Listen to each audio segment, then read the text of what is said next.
Thank you very much, everybody, for joining me once again. Saj Sadek here, bringing you the latest discussion points in the crazy, unpredictable, and sometimes brilliant world of Pakistan cricket. It's been a busy few days, hasn't it, with the fantastic 2-1 Test series victory by Pakistan against England. After that first Test debacle, Pakistan bounced back brilliantly. And I think we're quick to criticise in the world of Pakistan cricket, whether that be the players, the captain, the coach, the selectors, and the board. But I think for the 2-1 victory, a lot of praise is deserved, not only from the players, but also I think the environment that Jason Gillespie has created throughout this Test team now. Things are settling down. You can see his influence over the way that Pakistan are playing Test cricket.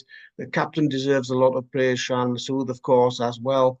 He had that unenviable record of 6 defeats in his first 6 Test matches, and he must have been delighted to win back-to-back Test matches, and obviously his first series as Pakistan skipper, because the pressure was intensifying. And I think if Pakistan had lost this series at home to England, then I think Shan's days would have been numbered as Test captain. So an absolutely vital Test series win for Pakistan, for Shan Masood.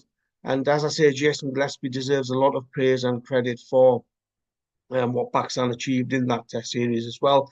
And of course, the selectors for taking the chance, for gambling on bringing those players in, the likes of Sajid Khan, Noman Ali, etc., and Kamran Ghulam, of course, and having the courage to drop the likes of Babar Azam, Shaheen Shah, Afridi, Naseem Shah, none of whom were really firing on all cylinders.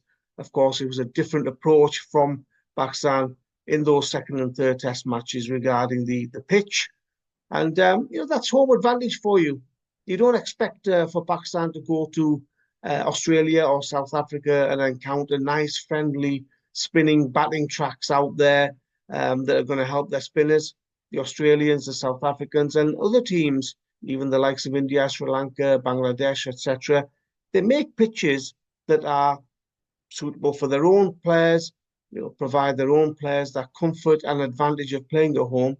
So if they can do it, then why can't Pakistan? I'm just a little bit surprised that, as Brendan McCullum said at the end of the series, that Pakistan haven't done this before or earlier, because Pakistan doesn't have those Wasim Akrams, those Waqar Yunuses, the Shoaib Akhtars, the great Imran Khans at their disposal these days. These pace bowlers are, at best, good to average. They're not world beaters at this moment in time. And as I say, Naseem Shah, Shaheen Shah, they're great bowlers. And who knows, in the future, they might be fantastic Test bowlers. But at this moment in time, you play to your advantage, you use home advantage, and it's produced results. So well done to Pakistan for coming back, for bouncing back after that horrible first Test defeat. And all those guys that I've mentioned previously deserve a lot of credit. I think, you've got to say that the spinners were fantastic, and Saud Shakil as well. He deserves a mention against England. He batted really well in that third Test match. It was a fantastic 100 from him. His record speaks for itself. He's made a great start to international cricket in the 5-day format. The two spinners, combined age of 69, they showed the value of experience in those Pakistani pitches, and they showed their experience of knowing how to bowl in such conditions and on such surfaces. And they formed a formidable partnership, both obviously different types of bowlers, Sajid Khan and Noman Ali, but it was a fantastic effort by both of them to bounce back, having not been picked for quite a while in Test cricket. And, pitches did suit them, but you've got to land the ball in the right area, and you've got to be able to show that guile, that skill, that craft to get top batters out, and that's exactly what they did. So fantastic, brilliant to see, and as I say, very well deserved. And the next talking point really is the squads for the white ball series in Australia and Zimbabwe. I'm delighted to see a lot of young players being given a chance, because I've never really understood this philosophy of Pakistan selectors picking their best players to play against the likes of Zimbabwe, etc. And that isn't any disservice or discredit to Zimbabwe. It's not meant to mock them or to criticize them. You play according to your opponents.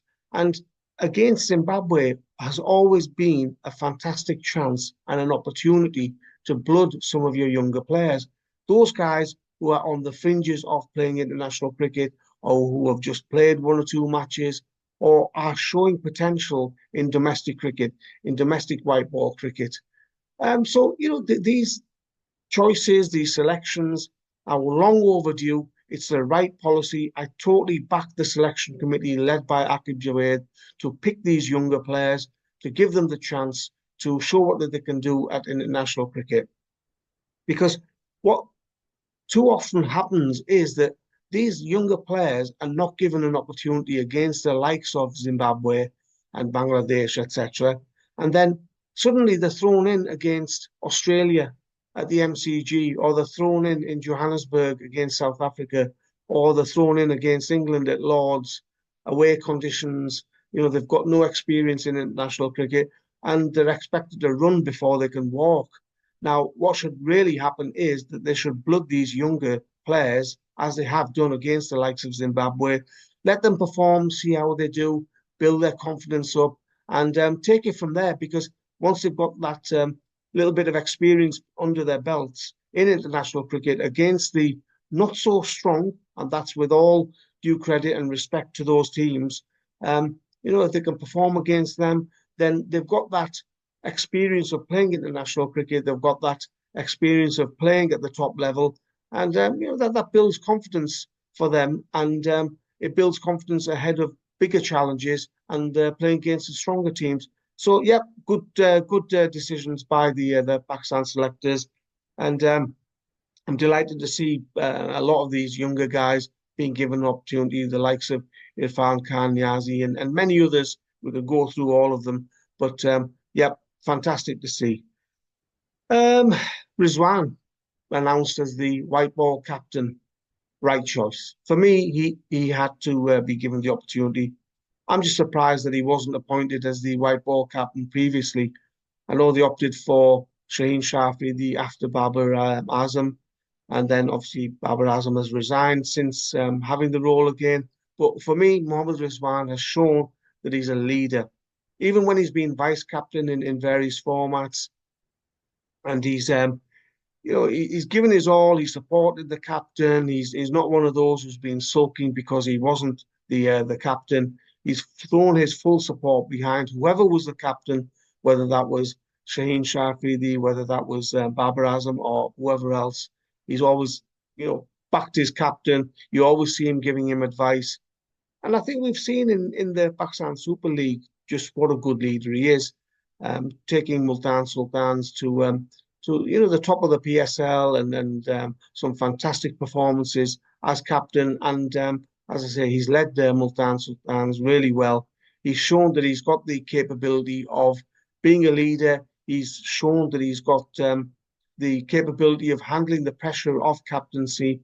He's a calm guy. He's smiling. He backs his younger players. We've seen it time and again in the PSL. One of his players makes a mistake and he'll applaud them, he'll back them, he'll pat them on the back. And I just hope that continues when he's Pakistan captain. And, he keeps that same mantra, that same philosophy of supporting players, of putting that arm around the shoulder of his bowlers if they're struggling a little bit. And I think he'll make a good captain. And I think he's somebody who is the right choice. He was next in line. And I think he'll gel that dressing room. He'll bring that dressing room together, and it's a good choice from the Pakistan Cricket Board. It had to be him, and Salman Ali Agha, of course, as well, announced as the vice captain. He's growing in reputation. He's shown already in international cricket his value, and he's somebody who I think will support Rizwan.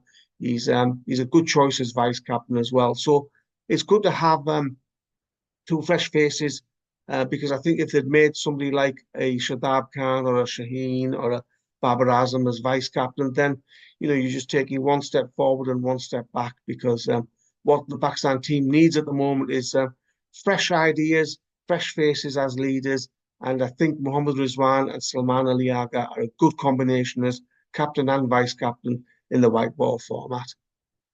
And now to the chaos of Pakistan cricket once again. Gary Kirsten resigning. I'd heard a few whispers over the last few days that he wasn't happy with how things were progressing. We obviously saw what happened at the T20 World Cup, where he submitted a report regarding some of the players and the infighting at the World Cup in the Caribbean and the United States. It was a terrible tournament Pakistan had. On and off the field, it wasn't great. There were rumours of infighting, rumours of disagreements, players not being happy.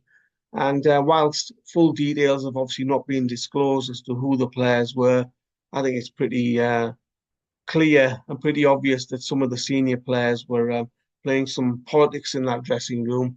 And Kirsten has gone to the PCB and obviously said to the PCB and given them his report post World Cup. And at the end of the day, he's an experienced coach. He's coached all around the world. He should be given full backing by the Pakistan Cricket Board. And it's unfortunate that Pakistan Cricket Board has let slip a fantastic, renowned, and excellent leader of cricket teams all over the world. He's an excellent coach. He's got a proven record. And once again, Pakistan Cricket Board and the people running the Pakistan Cricket Board have let a fantastic coach go through their grasp. Only lasted in the role a few months. It was a 2-year contract that he had earlier this year, and he should have been head coach until at least 2026. And as I say, it's pretty poor. It doesn't reflect well on Pakistan cricket that Kirsten has handed in his resignation just after a few months. Jason Gillespie has been given the task of coaching Pakistan in Australia for the one white ball series for the ODIs and T20Is. Good appointment, I think. In my opinion, I think Jason Gillespie should be made head coach in all three formats. I'm not quite sure why the Pakistan Cricket Board haven't announced him as the white ball coach as well. Go back to that one coach across all formats methodology, which I think is better for Pakistan cricket. I'm pretty sure that Jason Gillespie will want the role on a full-time basis. He'll take over the white ball coaching as well as the red ball coaching. And it's just all about the Pakistan Cricket Board seeing sense, giving Jason Gillespie that chance to coach all three formats. I think it's the right way, and PCB do it. As I say, it's been a crazy few weeks, hasn't it, in Pakistan cricket? When isn't it crazy?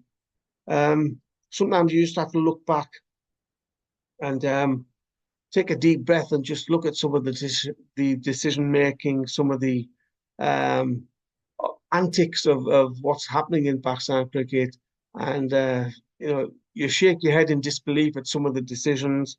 Some of the decisions work, some of them they're not going to work, and I'm afraid that's Pakistan cricket for you.